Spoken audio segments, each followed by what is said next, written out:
자, 안녕하십니까. 행정법 총론 제1편 들어가 보도록 하겠습니다. 자, 오늘 첫 시간인데요. 한번 잘 따라가 보도록 합시다, 우리.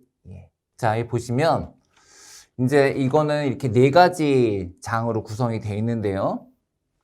우선 제1장, 행정에서 행정의 의가 나와 있죠. 이거 설명해 드리기 전에, 우선, 여러분들이 궁금해 하시는 내용을 먼저 좀 말씀을 드리면, 이게 여러분들 시험 보시는 때가 이제 어차피 2021년 3월 이후잖아요. 지금 2021년 2월에 국회에서 통과가 됐고요. 그래서 2021년 3월부터 지금 시행되는 법이 있죠. 행정법 하시는 분들도 다 알고 있는 행정기본법이 지금 통과가 돼서 실제로 시행 중입니다. 근데 이 행정기본법이 시행이 3단계로 돼 있어서 제1단계가 3월달, 그 다음에 2단계가 올해 9월달, 2021년 9월달, 그리고 마지막 3단계는 2년 뒤로 돼 있습니다. 뭐 여러분들이 아무리 시험을 떨어진다 하더라도 그렇게 되면 안 되겠죠. 그죠?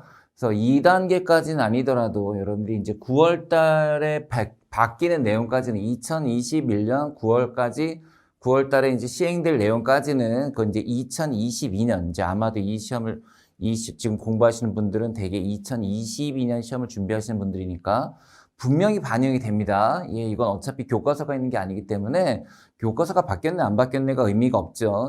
법이 바뀌면 그건 교과서가 바뀐 거예요. 그래서 요 개정 내용을 어떻게 할까 고민하다가 요 내용을 전부 담아서 수업을 하도록 하겠습니다. 어차피 2021년에 시험 보실 분은 없다고 보고, 그래서 요거는 3월 달에 시행되는 거랑 그 다음에 9월 달에 아직은 지금 제가 이걸 촬영하는 게 6월인데 9월에 개정이 예정돼 있는, 시행이 예정돼 있는 이 부분까지 넣어서 하도록 하겠습니다.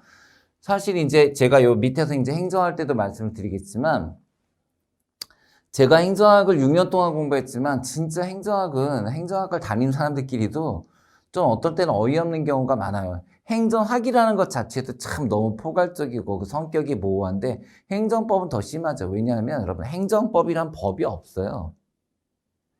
없잖아요. 제가 과목이 행정법인데, 그죠? 황당한 게 행정법이란 과목으로 시험을 보고 있는데, 행정법이란 법이 없었어요. 그러니까 이게 뭐, 여러 가지 법에서 행정법과 관련된 내용을 다루고는 있지만, 행정법이라는 그런 법이, 기본적인 법이 없었어요.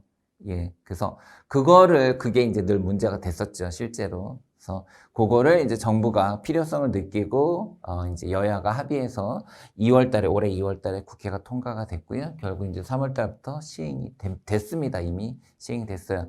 근데 그렇다고 해서 이제 그럼 쌤 저는 작년에 시험을 봐서 올해 재수생인데 그럼 제가 작년에 공부했던 거랑 내용이 완전히 바뀌는 건가요? 그렇진 않습니다. 다행인 건 여러분들이 공부한 내용에서 그렇게 바뀌는 건 없고요. 뭐 기간 같은 게 조금 이제 좀 디테일하게 바뀐 면이 있지만 그런 것들은 이렇게 크게 여러분들이 공부하신 내용과 배치되진 않아요. 그래서 하지만 여러분들이 좀 많이 궁금해 하시니까 이런 부분들은 중간중간에 제가 바뀐 부분에 대해서 설명도 드리고요. 또 요건 한번 모아가지고 전반적으로 지금은 여러분 설명해 드려봐야 아무 소용이 없으니까 요거는 개정된 내용들을 한번 이렇게 쭉 모아가지고 정리를 해드리도록 할 테니까 그건 걱정하지 말라는 거. 왜냐면 여러분들 요새 강좌 치다 보면 항상 그러더라고요. 개정된 내용 들어가 있나요? 들어가 있습니다. 걱정하지 마십시오. 개정된 내용대로 수업하도록 하겠습니다. 행정기본법 들어가 있습니다. 걱정 마시고 렛츠고. 자, 그럼 이제 진짜 갑시다. 행정의 행정 개념의 성립. 자, 행정, public administration이라고 말하죠. public administration. 그래서 사실 이거를 글자 그대로 풀어보면 여러분, 이게 public administration이라는 건 공공관리가 돼요. 공적인 관리, 공공관리. 또는 뭐 공적인 경영? 뭐 이렇게 되죠. 그래서 한마디로 정의하기가 어렵다는데 행정학에서도 정의 못하는 거 행정법에서 하겠습니까? 자, 그럼 우리 도대체 행정법에서 뭘 알아야 되는지를 볼게요. 자, 행정 개념의 역사성. 행정 근대 국가에 확립된, 자, 요거 여러분 줄 치셔야 될 게 바로 권력 분립의 원칙, 그리고 법치주의예요. 자, 일단 행정의 바탕이 되는 두 가지가 원리가 권력 분립의 원리와 그 다음에 법치주의 원리입니다. 거기서 이제 법치 행정까지 나오게 되죠. 자, 절대 군주국가가 아닌 근대 민주국가의 성립을 전제로 입법, 행정, 사법, 입법, 사법, 행정으로 분리되면서 이 입법, 사법, 행정으로 분리되는 게 바로 권력 분립이고요.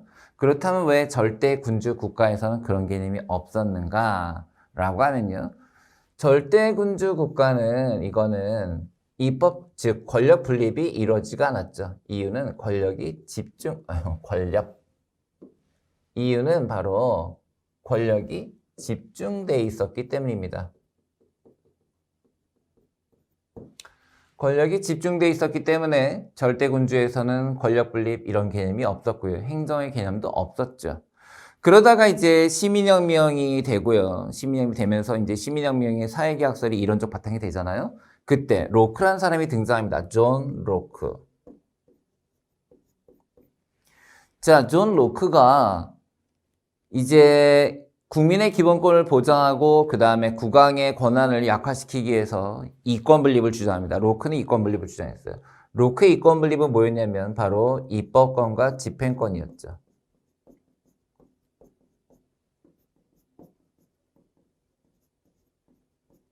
입법권과 집행권. 그래서 로크는 이 입법권은 국민의 대표인 의회가 가지고 왕은 집행권만을 가져야 된다라는 거였어요. 왜 사법권은 없나요? 당시에는 사법이라는 개념 자체가 없었기 때문에 로크는 그 사법권까지 생각을 못했고요. 그래서 우선 의사를 결정하는 입법권과 그 다음에 그걸 집행하는 집행권. 이 집행권이 바로 오늘날의 행정인 거예요. 그러니까 시작 자체는 되게 좀 불운했어요. 그죠? 예. 거의 로크에 의해서 만들어진 집행은 거의 의회의 명령을 따라야 되는, 의회의 명령을 수행하기만 하는 그런 역할이었던 거죠. 자, 따라서 행정은 실정법상 학문사의 개념이 아니라 역사적, 경험적으로, 그렇죠. 맞아요. 예, 이건 어떤 학문적인 논리적 과정을 통해서 등장한 학문이 아니라 철저하게 역사적, 경험적으로 나타난 개념이 되겠습니다.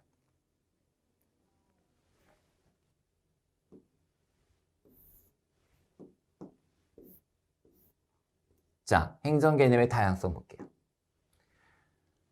일반적으로 행정 개념은 국가기관의 권한을 기준으로 하여 정립하는 형식적 의미의 행정과, 자, 제가 설명해 드리겠지만 우선 첫 번째, 이제 여러분들 이제 정말 행정법 첫 번째 배우는 거, 첫 번째 배워야 될 내용은 뭐냐면 국가기관의 권한을 기준으로 했을 때 형식적 의미의 행정을 볼 수가 있고, 그 다음에 국가 작용의 성질을 기관으로 할 때는 실질적 의미의 행정으로 구분할 수 있다. 자, 머릿속으로 행정이라는 게 실질적인 의미가 있고 형식적인 의미가 있구나. 그 다음에 형식적인 의미라는 건 뭐냐? 그건 우리가 알고 있는 그냥 행정부. 그게 형식적 의미예요.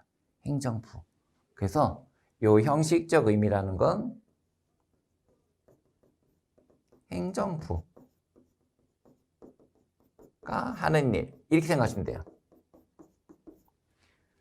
그럼 실질적 의미의 행정은 뭐냐면 누가 하든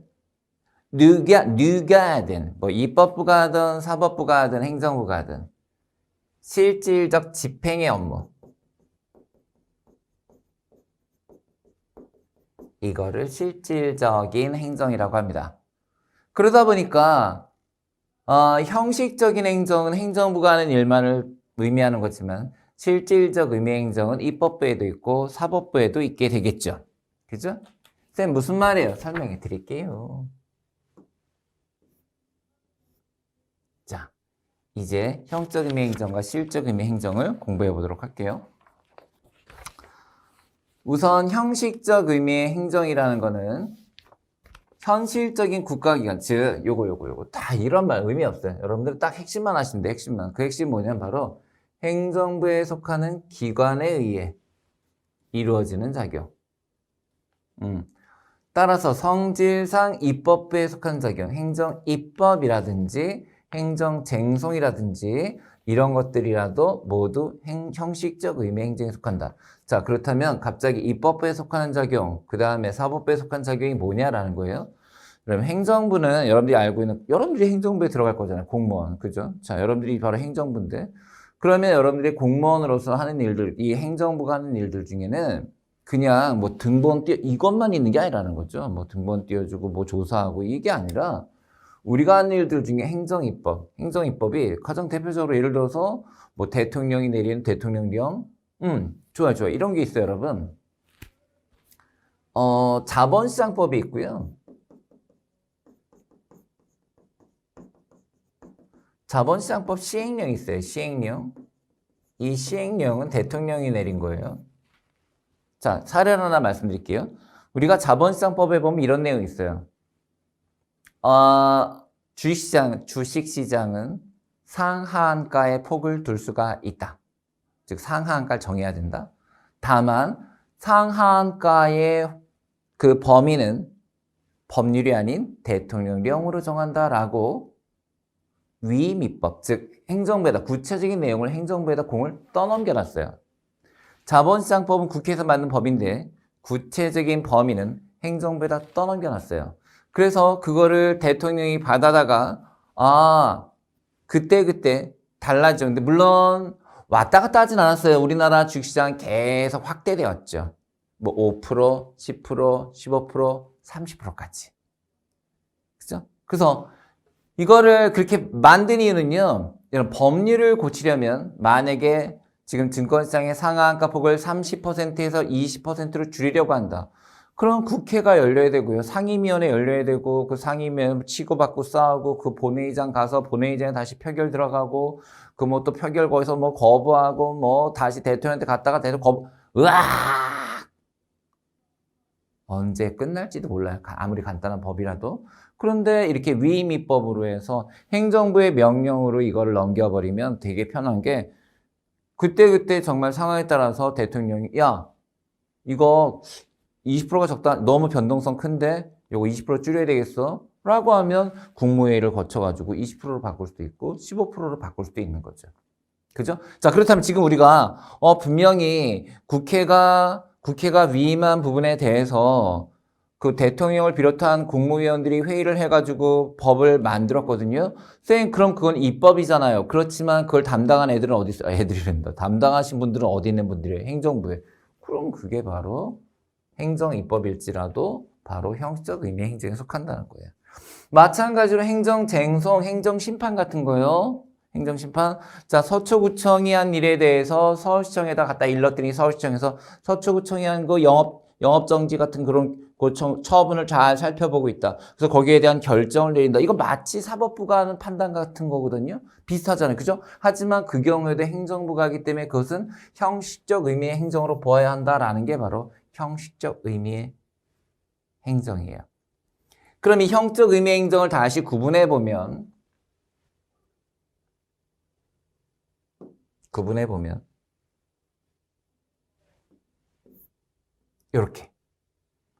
이렇게 볼 수가 있다는 거죠. 그래서 여기 있는 거랑 그 다음에 21페이지 하단부에 있는 거랑 헷갈리시면 안 돼요. 잘 보세요. 잘 비교하셔야 돼요.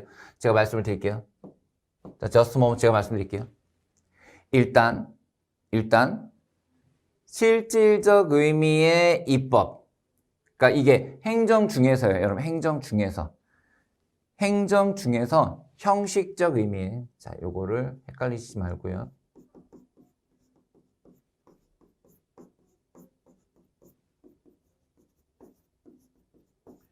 형식적 의미의 행정 중에서 실질적 의미의 행정, 실질적 의미의 입법, 실질적 의미의 사법. 즉, 행정부가 하는 일 중에는 입법적인 일, 집행적인 일, 사법적인 일이 있다라는 거예요.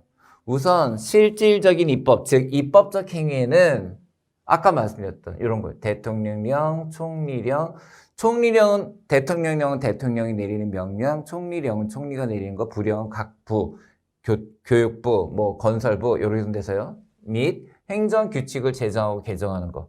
또한 그 다음에 조례, 규칙, 조약, 긴급명령 이런 것들도 전부 실질적 의미의 입법에 들어갑니다. 선생님, 그렇다면 명령이라는 거는 어느 정도 레벨에 있는 건가요? 우리가 요거를 보시면 헌법 명조규헌 법, 명, 조, 규 이렇게 돼요. 이 헌법, 명조규가 뭐냐면요. 헌법이 가장 상위의 법이고요. 그 다음에 법률, 그 다음에 명령, 조례, 규칙의 순서입니다. 근데 이거 외워야 되나요? 아, 이건 상식이니까 좀 알아둡시다. 헌법, 명조규. 헌법은 누가 만들죠? 그렇죠. 헌법은 바로 국민 투표로 만드니까 좀 국민이 만드는 셈이에요. 헌법은 국민이 만드는 거고요. 그에 비해서 법률은 의회가 만드는 거죠. 명령은 바로 여러분들이 보는 것처럼 이건 행정부, 대통령, 총리, 장관. 그 다음에 조례는 지방의회요. 서울시 조례 이런 거요. 그 다음에 규칙은 서울시장, 지자체장이요. 됐습니까? 예, 이렇게 됩니다. 자, 그래서 이렇게 우리가 뭐 조례나 규칙을 만들거나 조약은 이제 외국과의 거죠. 근데 조약이 왜 들어가나요? 조약은 바로 법률과 국내법과 동등한 효력을 갖습니다. 국제법은 국내법과 동등한 효력을 갖습니다. 헌법보다 밑에예요. 결국 이런 것들을 만드는 것은 행정부가 하는 거지만 입법 활동이 아니겠는가라는 거죠. 그 다음 두 번째. 자, 실질적 의미 행정, 행정인데 형식도 행정이고 실질도 행정인 걸 말하는 거죠. 행정, 기본적으로 행정청의 행위입니다.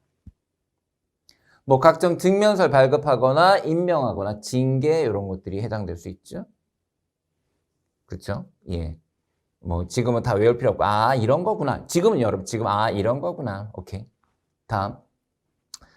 사법적 행위, 행정부가 하는 것 중에 사법적 행동은 또 어떤 게 있냐? 여기 아까 행정심판의 재결. 서초가 잘못한 거 서울시청에다 일르는 거, 그 결정에 내리는 거, 이의시청에 대한 결정, 토지수용위원회 재결. 자, 이와 같이 어떤 결정들은 마치 사법부가 재판에서 하는 것과 유사한 측면이 있다라는 거죠. 그래서 이런 것들이 바로 실질적 의미의 사법이 됩니다. 자, 다시요. 형적 의미의 행정은 행정부라는 국가기관이 하는 거예요. 행정부가 하는 거. 행정부가 하는 일들 중에는 입법처럼 하는 것도 있고, 집행하는 것도 있고, 사법처럼 하는 것들도 있더라는 거죠. 되셨죠? 오케이. 자, 다음 실질적 의미의 행정 봅시다. 실질적 의미의 행정은 국가작용의 성질상의 차이를 전제로 그 성질에 따라 행정을 입법, 사법과 구별하는 걸 말합니다. 그래서 요건 아까는 국가기관으로 구분한 거라면 얘는 국가작용의 성질상 차이입니다. 이에 따르면 행정은 법에 의해 정해진 국가의 의사나 목적을 현실적 구체 실현하기 위한 의미 없고요. 그래서 요거를 우리가 다시 보면은 실질적 의미 행정을 행정부만 하는 게 아니라 행정부도 하고 입법부도 하고 사법부도 한다라는 거예요. 아까 이게 형적 의미 행정부가 하는 일들 중에도 실질적으로는 입법작용, 행정작용, 사법작용 나눴잖아요. 그러면 그거하고 똑같이 입법부가 하는 일들 중에도 입법, 행정, 사법이 있을 것이고 사법부가 하는 일들 중에도 입법, 사법, 행정이 있을 거 아니냐라는 거죠. 그게 바로 이거예요. 그래서 헷갈려요. 안 헷갈려요. 보세요. 안 헷갈려요. 진짜 안 헷갈려요. 자, 여기 보이시죠? 여기가 형식적 의미 행정. 이렇게 놓고 봅시다. 오케이. 자, 이렇게 나란히 놓고 한번 볼게요. 이렇게 나란히 놓고 보면 여러분, 형식적 의미의 행정 중에도 이렇게 실질적 행정, 실질적 입법, 실질적 사법이 있었잖아요. 오케이? 자, 그래서 이게 실질적 행정, 실질적 입법, 실질적 사법 이런 것처럼 여기도 여러분 여기도 실질적 행정, 실질적 입법, 실질적 사법이라는 거예요. 자, 이걸 다 이렇게 하지 말고 제가 찍어서 말씀 좀 드릴게요. 찍어서 보세요, 여러분. 예를 들면 지금 국회 사무총장이 소속 직원을 임명합니다. 국회 사무총장이 소속 직원을 임명해요. 자, 사무총장이 소속 직원을 임명하면 요거는 분명히 국회라는 입법부가 하는 행동이긴 하지만 직원을 임명하는 것 자체는 행정이죠. 그렇다면 요거는 자 보지 말고요. 국회가 하는 거니까 형식적인 입법인데 임명하는 행동은 실질적인 행정이다. 이해되십니까? 얘 볼게요. 얘도. 자, 대법원이 하는 일이니까 그거는 형적 의미의 사법이라고 해요. 형적 의미. 그죠?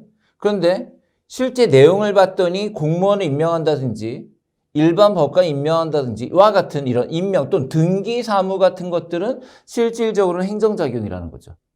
그래서 여러분들이 이거 공부할 때 이렇게 공부하시는 거예요. 이렇게. 아, 이 현상은, 이런 사례는, 이런 사례는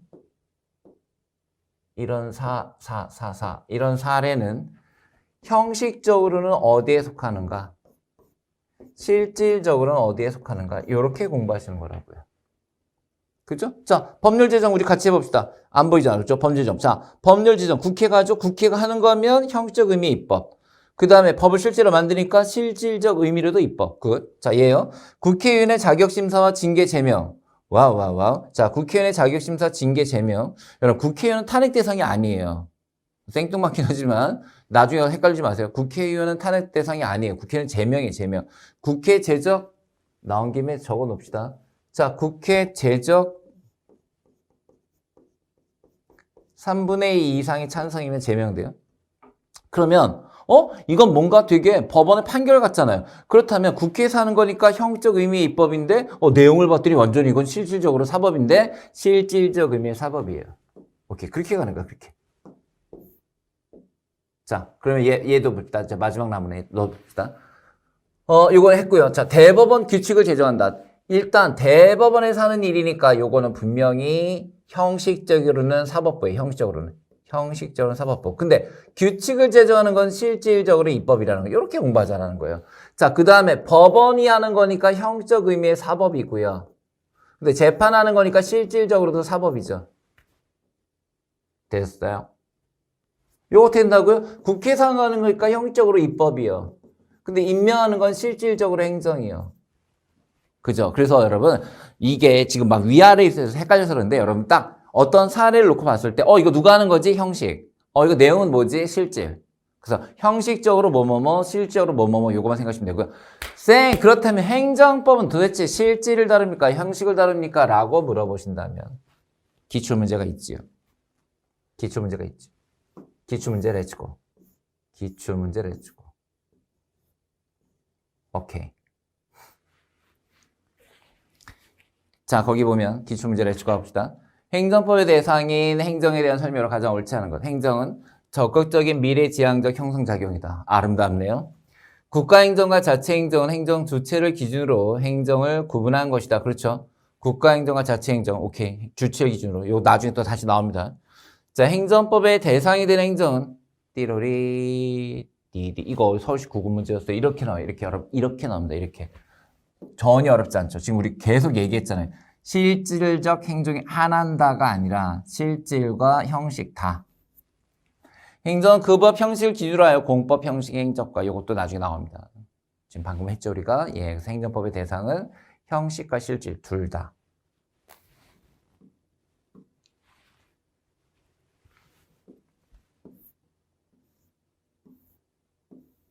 자, 다음. 학설로 가보겠습니다.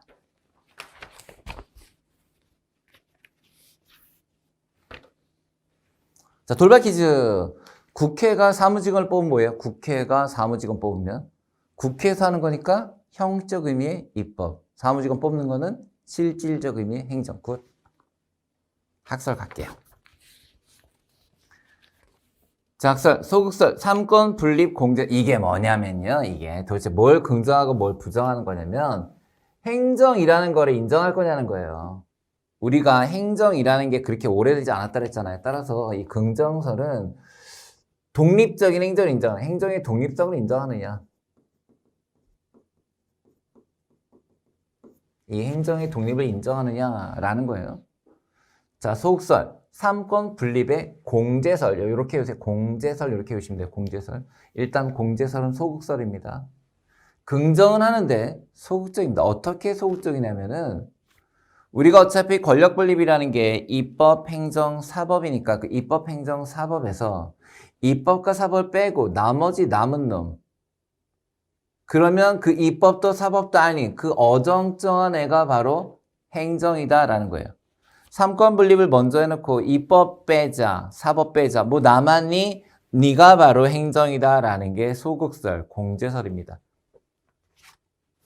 다음 적극설 볼게요.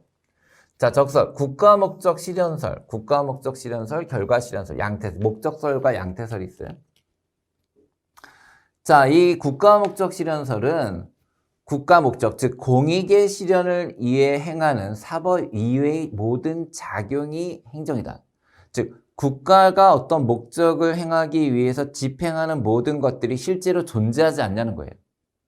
그렇잖아요. 실제로 아니 국가가 하는 일이 얼마나 많습니까? 그리고 국가 행정부가 하는 일들의 대부분이 공익을 위한 거지 무슨 뭐 사익을 위한 게 있기도 하겠지요. 어쨌든 그럼 뭐 부정부패 공무원 빼놓고는 전부 공익을 위해서 하는 거니까 분명히 뭔가 국가가 공익을 위해서 하는 행동은 사법이 아니면 사법 이해 작용은 그건 행정으로 봐야 되지 않냐. 그게 바로 국가 목적 실현설이고요. 그 다음에 양태설은요. 자, 양태설 어떤 형태 모습이라는 거잖아요. 모습. 행정을 법의 규제를 받으면서 국가 목적의 사실상 실현을 위해서 행하는 자 결국 보면 법의 규제를 일단 받죠. 받으면서 국가 목적의 실현도 한다는 거예요. 통일적, 계속적 국가 현상이라고 보는 견해입니다. 그러니까 실제로 이렇게 나타나지 않냐는 거예요. 실제로 행정은 법의 규제, 법의 규제는 반드시 받아야 되는데 법의 규제를 받으면서 국가 목적의 사실상 실현을 위해서 뭔가 끊임없이 하고 있지 않냐? 그게 바로 행정이다라는 거예요. 자, 지금 우리가 봤던 공제설 3개 중에 2개를 빼면 남는 게 행정이다. 행정은 국가가 공익을 위해 하는 행동 중에서 사법을 뺀 거다. 그 다음에 실제로 법의 규제를 받으면서 뭔가 하고 있는 게 몽땅 행정이다. 자, 이제 부정설 볼게요. 자, 부정설과 개념증표설 봅시다. 자, 부정설은 우선 법 함수설, 법 단계설이라는 게 있는데 행정, 입법, 사법의 구별은 오직 그 작용이 차지하는 단계적 구조, 즉 이렇게 단계가 있는데 법을 만들고 그 법을 집행하고 그 법에 대해서 적용을 해서 재판에 이런 식으로 이렇게 있는데 이건 결국 단계에 불과한 거지 이게 무슨 엄격하게 구분되는 그런 게 아니라는 거예요. 요 단계다. 여기를 뭐 입법이라 부르고 여기를 행정이라 부르고 여기를 사법이라 부르는 거 다 똑같잖아요. 결국 이건 일종 계속된 단계가 아니냐. 따라서 저거를 구분해서 구분해야 할 실익이 없다. 이건 그저 단계에 불과하다라는 거예요. 자, 그에 비해서 기관 양태설은 자, 부정설 중에 기관 양태설은 행정작용의 성질에 따른 구별은 불가능하며 아예 얘는 성질에 따른 구별이 불가능하다랍니다. 그 집행을 담당하는 기관의 양태상, 자, 양태, 모습의 차이라는 것이 그 형식적 기준에 의할 수밖에 없다는 견해를 말합니다. 그래서 자, 부정설의 한 사람은 단계에 불과하다. 또 한 사람은 기본적으로 성질에 따른 구별은 불가능한 모습이 달라 보일 뿐이다. 성질에 따른 건 아예 다룰 수가 없다. 이렇게 얘기하는 거죠. 그 다음 자, 개념증표설이요. 자, 이거는 이 사람이 남긴 되게 유명한 말이 있죠. 이렇게 말했습니다. 요거 하나 써놓읍시다. 행정은 정의될 수 없고 그러니까 딱 한마디로 뭔가 정의될 수가 없는 일이면 묘사할 수밖에 없다. 이렇게 얘기했어요. 아, 근데 이게 되게 맞는 말 같아요. 정의할 수는 없는데 묘사할 수 있다는 게 뭐냐면요.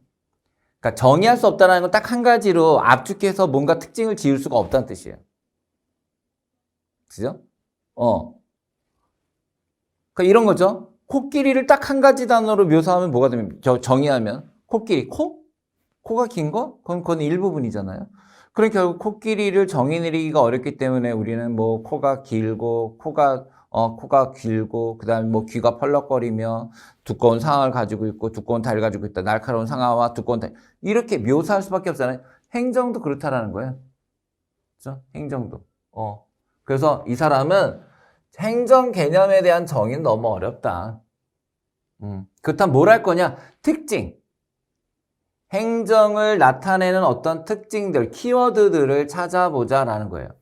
그럼 그게 뭐가 있니? 그랬더니 공익, 공공복리, 요거라는 거예요. 요거. 따라서 이러한 기준에서 행정은 공익을 실현하는 국가작용으로 보아야 한다. 핵심 키워드가 공익이니까 공익을 실현하는 국가작용을 행정으로 봐야 된다. 이게 바로 개념 징표설입니다. 자, 그럼 이거 이외에 우리가 개념 징표, 여기 나와 있는 것도 있죠. 행정은 행정 주체의 작용이다. 공익 실현을 목적으로 한다. 공동체 사회 형성을 담당한다. 적극적이고 미래지향적이다. 다양한 형식이 생겨진다. 구체사안에 대한 규율을 정한다. 그 다음에 뭐 법규와 사관계 지도 감독을 한다. 저런 표현들이 전부 행정의 개념 징표가 되는데 제가 줄쳐드린 것 정도만 알아두시면 됩니다.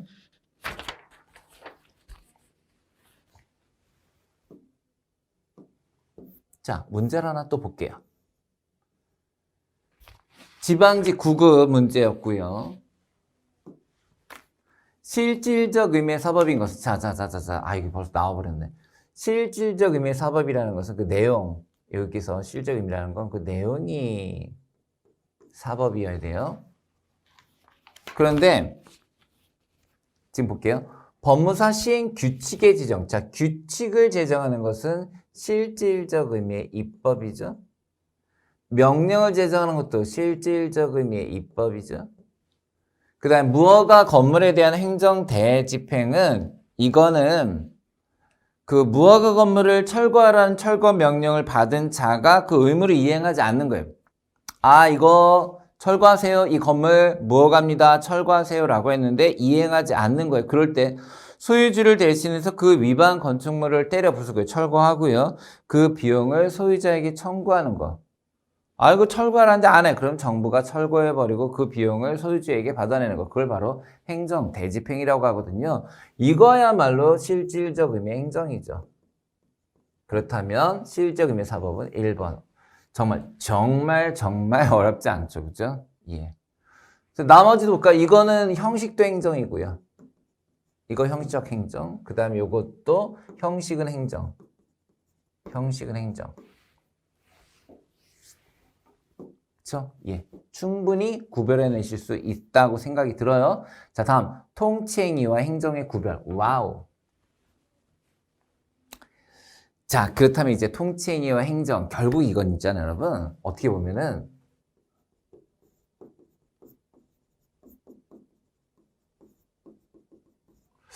요 개념하고도 연결되는 거예요. 정치와 행정, 통치행위와 행정. 그러니까 우리나라에서는 이제 여러분 볼게요. 우리나라나 미국은 대통령제 국가이기 때문에 국가 원수와 행정부의 수반이 일치합니다. 그러면 그렇게 국가 원수와 행정부의 수반이 일치하는 그 최고 통수권자가 하는 일련의 행동들도 그것도 행정으로 봐야 하는가? 그 얘기예요. 즉 통치행, 우리가 이제 그걸 통치행위라고 하는데 통치행위라는 것이 입법, 행정, 사법 어디에도 속하지 않는 국가 최고기관 대통령의 행위로 대통령의 행위 중 국가 존립이나 국가 통치 기본 방향을 정하는 것 같이 고도의 정치성 같기 때문에 사법심사의 대상에서 제외되어야 한다. 예를 들면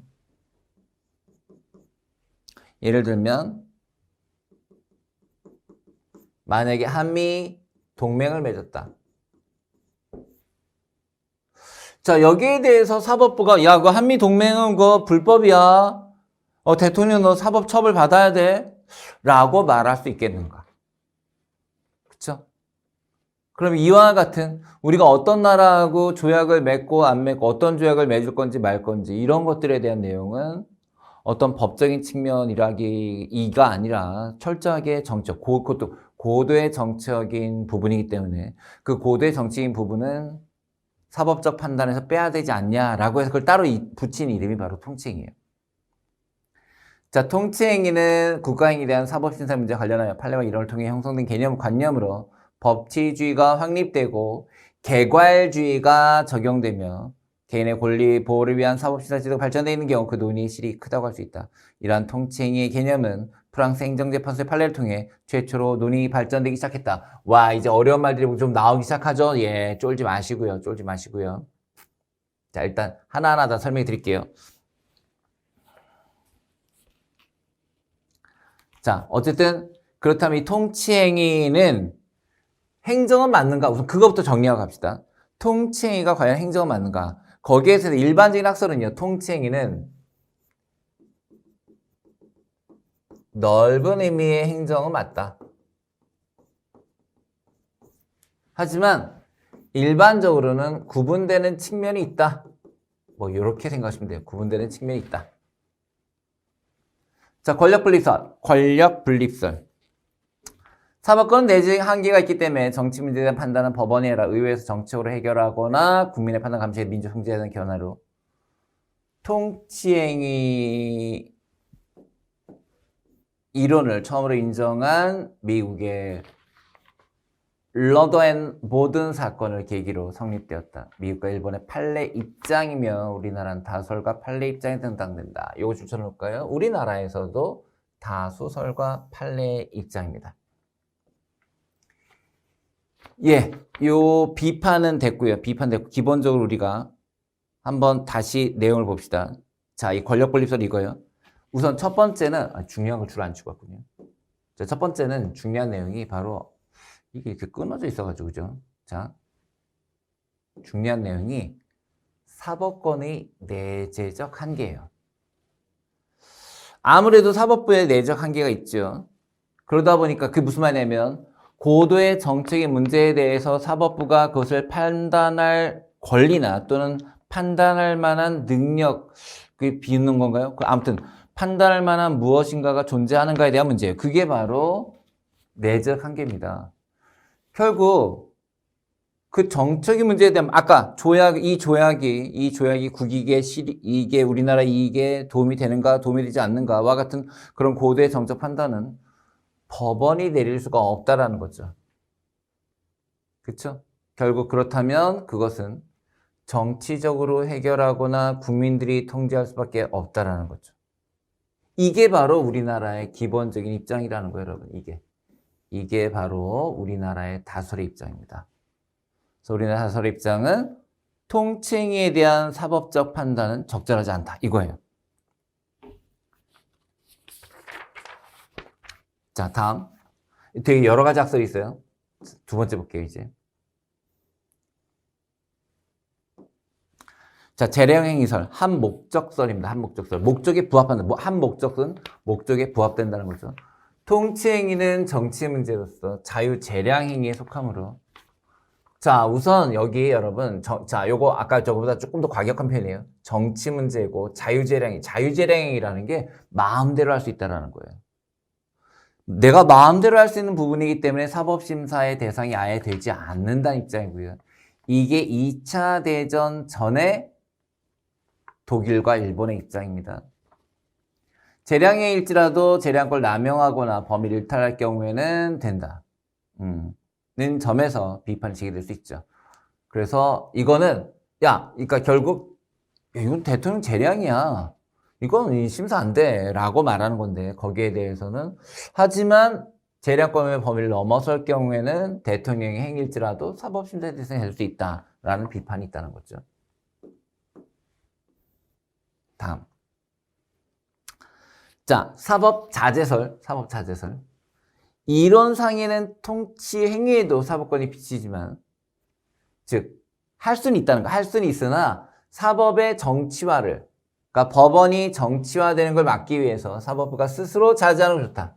즉, 중립을 지키기 위해선 사법부가 스스로 자제하는 것이 좋다라는 거고요.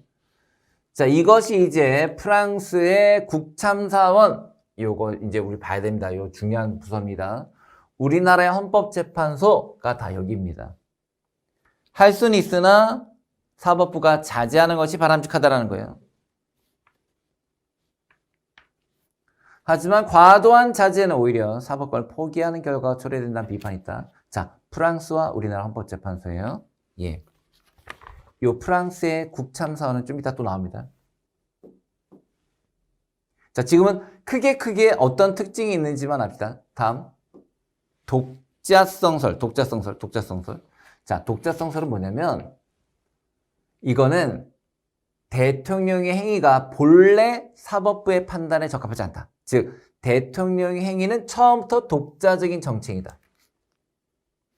그래서 이건 설사 좀 과격한데, 위헌 위법해도 사법심사에서 아예 제외된다. 이런 입장이에요.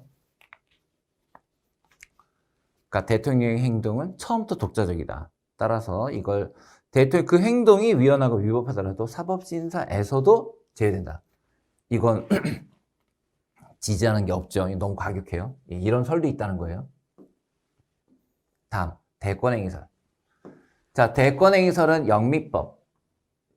자, 영미 유래된 건데 영미법 그럼 영국과 미국 말하는 거. 우리가 크게 법을 분류하면요. 그러니까 프랑스, 독일이 대륙법입니다. 그 대륙법을 그대로 계승한 게 받아들인 게 일본이고요. 그 일본의 대륙법을 또 받아들인 게 우리나라이기 때문에 사실 우리나라는 거의 대부분이 독일법에서 와요. 독일과 프랑스법을 대륙법이라 하면 그렇게 온 거고요. 그 다음에 영미법은 이제 영국과 미국의 법을 말하는데, 예. 요건 이제 대륙법과 약간 차이들을 보이죠. 아무튼, 그럼 영미법에서는 이걸 어떻게 보고 있냐?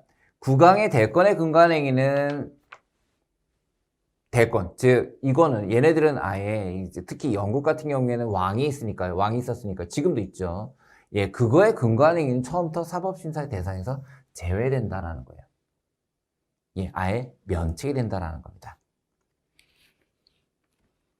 됐죠? 자, 다음 제한적 긍정설. 통칭을 인정하는 것은 국가의 존립에 혼란을 초래할 수는 있으나 정적 사안들의 경우엔 예외적으로 통칭으로 인정될 수 있다. 그래서 요거는 제한적 긍정입니다. 그 다음에 아예 부정설도 있어요. 아예 부정설.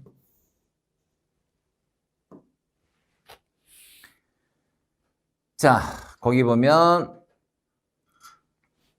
여기 대한민국 헌법 제107조 2항을 먼저 볼게요. 명령규칙 처분이 헌법이나 법률에 위반되는 여부가 재판의 전제가 된 경우 대법원이 이를 최종적으로 심사할 권한을 가진다.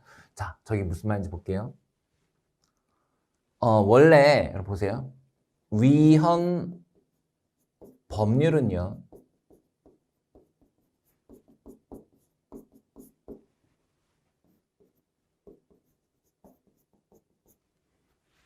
요건 헌재가예요. 위헌 법률 심사는 헌재가예요. 그런데 헌법에 위배되거나 위법, 법률에 위배되는 명령, 규칙, 처분, 이 세 가지는 전부 행정부입니다. 명령, 규칙, 처분. 이거에 대한 심사는 헌재가 아니고요. 이건 일반 법원에서 하도록 돼 있고 최종적인 심사를 대법원이 하도록 돼 있습니다. 지금 그 얘기예요. 즉 분명히 여기 대법원이 최종적 심사할 권한이 있고 일반 법원이 저거를 심사할 수 있기 때문에 모든 행정작용은 사법심사의 대상이 된다라는 거예요. 왜? 헌법에 써 있지 않냐는 거예요. 그렇죠? 따라서 통칭이라는 관념은 인정할 수 없다라는 순수 법학파의 견해가 있습니다.